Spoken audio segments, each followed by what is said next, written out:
Bonjour tout le monde, bienvenue à votre émission Voici ce que dit la parole. Ce matin, je suis la prophétesse Alpha Rose Nanguet et je viens vous parler de mon histoire.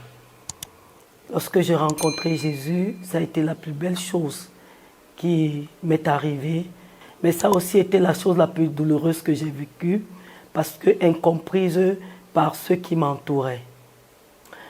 Je crois au Seigneur Jésus, passionné par le football, passionné par beaucoup d'activités. Et quand j'arrive dans la maison de Dieu, je suis confronté à l'obligation de changement. Je voudrais d'abord vous parler de ce que je me suis senti imposé de changer mon physique. J'étais obligé de me vêtir tous les jours en longue jupe, en chemise complètement fermée, attachée obligatoirement le foulard, et je n'y comprenais pas grand-chose. Mais par amour pour le Seigneur, je l'ai fait. Je ne me retrouvais pas parce que je ne savais pas marcher ni en talons ni en chaussures de femme. Habitué à me vêtir de tennis, j'ai eu vraiment du mal à me retrouver. Ça a été de grandes douleurs. J'ai été face à des moqueries. Je me souviens qu'on m'appelait la sœur qui porte les longues jupes avec des tennis. Cela a produit en moi beaucoup de complexes, où quelquefois j'avais du mal à me retrouver libre au milieu des autres. Mais je n'ai pour autant pas abandonné ma foi. Je me suis attaché au Seigneur. J'ai abandonné le rêve de devenir une grande footballeuse parce que on m'a fait comprendre que le football ou ces activités qu'on appelait à cette époque d'une manière cruelle les activités mondaines n'allaient pas ensemble avec la foi. J'ai sacrifié cette passion. Je me suis engagé à ma foi, j'ai tenu ferme. Mais la douleur au fond de mon cœur est restée, surtout en ce qui concernait mon apparence. C'était tellement difficile parce que lorsque je me retrouvais devant le miroir et que je me regardais, je ne me reconnaissais pas avec les vêtements qui étaient sur moi. J'ai vécu cette souffrance pendant des années, je ne peux plus les compter. Et il y a exactement quelques années où j'ai senti qu'en Dieu, l'homme devait être libre pour le servir.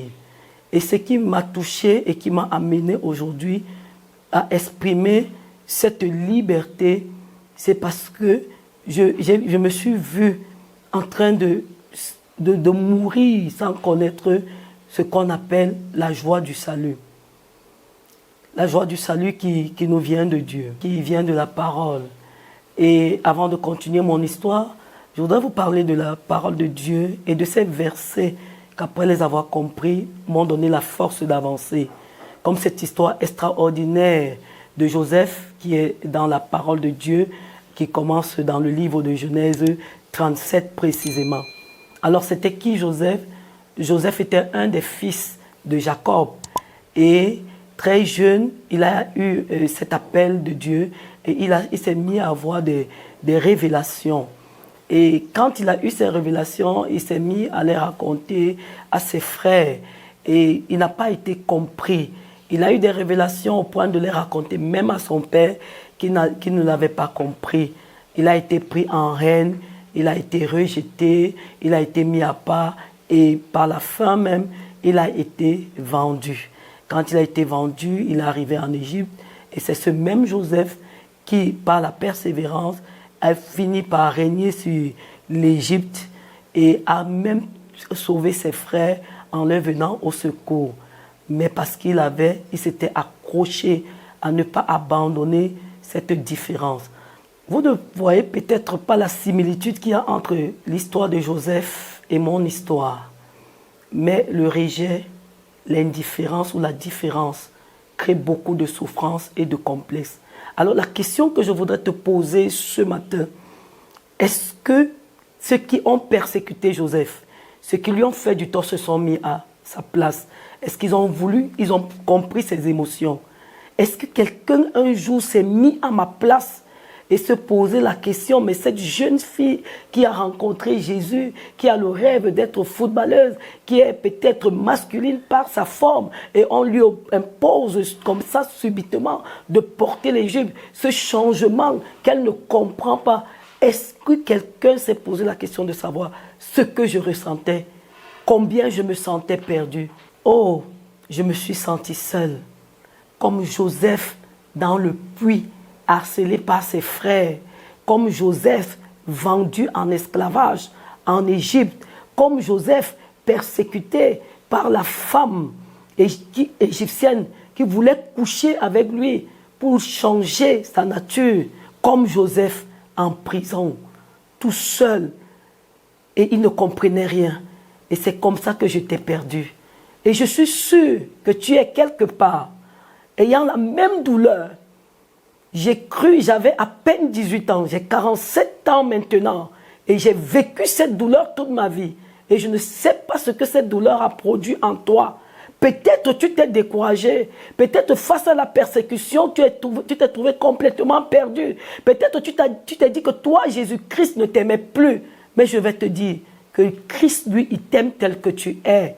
Et tu peux encore venir dans la présence de Dieu, te réconcilier avec ton Dieu, afin de servir Dieu comme Joseph dans les hauteurs, afin de servir Dieu comme la femme de Dieu que je suis devenue aujourd'hui.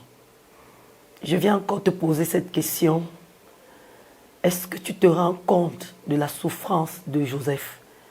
Est-ce que tu te rends compte de ce que Joseph a traversé, ce qu'il a ressenti?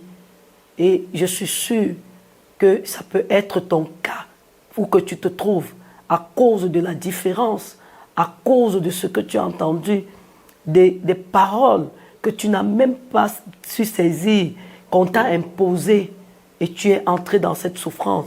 Peut-être tu as développé un complexe. Aujourd'hui, tu fuis la présence de Dieu. Mais je veux te dire que ce n'est pas le choix de fuir. Viens avec moi et restons dans la présence de Dieu. Faisons comme Joseph. Ou encore mon frère, ma soeur, fais comme Joseph. Quel que soit ce que ses frères pouvaient dire, même la parole de son père qui pouvait le freiner en lui disant « Tu penses que moi, je vais devenir ton serviteur ?» Joseph a su faire la chose qui est la plus importante aujourd'hui. Il a su continuer à écouter Dieu. Et il est resté fidèle à la parole de Dieu qu'il entendait dans son cœur. Les hommes de Dieu, les prophètes et toutes ces personnes qui t'entourent peuvent dire une chose, mais la seule personne qui te convainc, la seule personne qui t'a attiré à lui, c'est Jésus-Christ ton sauveur. Qu'est-ce qu'il te dit? Est-ce qu'il te dit de rester dans la débauche parce que tu ne te retrouves plus? Est-ce qu'il te dit de fuir sa présence? Non, il te dit viens. Parce que comme Joseph, il veut faire de toi un grand. Il veut faire de toi quelqu'un qui va faire la différence. Pour ça, tu dois rester accroché. Frère, sœur, je peux ressentir le poids de ta souffrance. Je peux ressentir combien tu es perdu, combien tu es désespéré. Si tu croyais que tu es seul, tu ne l'es pas. Je suis au-devant de toi. Mais je suis tenu par la grâce de Dieu. Et tu en es capable. Tu en es capable. Prenons l'exemple de ce modèle comme Joseph. Et sachons, ni les doctrines, ni les dogmes, ni les canons que les hommes ont tracés ne sont forcément pas le chemin par excellence pour nous. Mais la volonté de Dieu est que si nous écoutons sa parole et que nous la mettons en pratique, avec Jésus-Christ, nous allons réussir. Tu as ta place, tu as ta part dans le salut de l'humanité. C'est le temps de te relever, bien-aimé. Que le Seigneur te bénisse. Mon frère, ma soeur, je crois que le Seigneur t'a parlé ce matin. Et avant de nous séparer, je vais faire une petite prière pour toi, pour moi et pour tous ceux qui vont écouter ce message. Seigneur Jésus, tu connais nos blessures internes, les blessures qui nous ont été infligées par l'incompréhension des hommes. Père, ce matin, toi qui dis que tu es notre consolateur, Saint-Esprit du Dieu vivant, je t'appelle afin que tu consoles toute personne dans cette situation, mais que tu montres la voie à toute personne dans cette situation qui avait baissé les mains, qui avait baissé les bras, et que toi-même tu prennes soin de nous dans ta miséricorde et que tu nous conduises encore à te servir dans ta gloire, car tu reviens bientôt. C'est au nom de Jésus que j'ai prié. Amen.